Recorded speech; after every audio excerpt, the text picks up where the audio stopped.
അസ്സലാമു അലൈക്കും. നബി സല്ലല്ലാഹു അലൈഹി വസല്ലമ തങ്ങൾ ഖുറൈശികളിൽ നിന്ന് പീഡനത്തിനും ശത്രുതയ്ക്കും ശേഷം നബി സല്ലല്ലാഹു അലൈഹി വസല്ലമ മക്കയിൽ തിരിച്ചെത്തിയപ്പോൾ നബി സല്ലല്ലാഹു അലൈഹി വസല്ലമ തങ്ങൾക്ക് പ്രതികാരം ചെയ്യാൻ കഴിവുണ്ടായിട്ടും അവിടെ നബി സല്ലല്ലാഹു അലൈഹി വസല്ലമ ശത്രുക്കൾ ഭൂരിഭാഗം ആളുകൾക്കും ക്ഷമ നൽകി. തന്നെ കൊല്ലാൻ ഗൂഢാലോചന നടത്തിയവർക്കും തന്റെ അനുയായികളിൽ നിന്നുള്ള ചില പേരുടെ വീട്ടിൽ നിന്ന് പുറത്താക്കിയ വ്യക്തികൾക്കും നബി സല്ലല്ലാഹു അലൈഹി വസല്ലമ തങ്ങൾ ക്ഷമ നൽകി. ദീനയിലെ ചില വ്യക്തികൾ മുസ്ലിങ്ങളാണെന്ന് അറിയിച്ചു അവർ പ്രവാചകനെതിരെ രഹസ്യമായി പ്രവർത്തിച്ചു.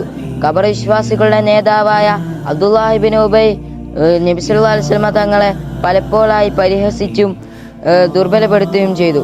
അബ്ദുല്ലാഹ് ഇബ്നു ഉബൈ മരണപ്പെട്ടപ്പോൾ പ്രവാചകൻ നബി സല്ലല്ലാഹു അലൈഹി വസല്ലം അദ്ദേഹത്തിന് വേണ്ടി പ്രാർത്ഥന നടത്തുകയും അദ്ദേഹത്തിന്റെ ശവസംസ്കാരത്തിന് വേണ്ടി കഫൻ ചെയ്യാൻ വേണ്ടി നബി സല്ലല്ലാഹു അലൈഹി വസല്ലം തങ്ങൾ തന്റെ കുപ്പായം നൽകുകയും ചെയ്തു.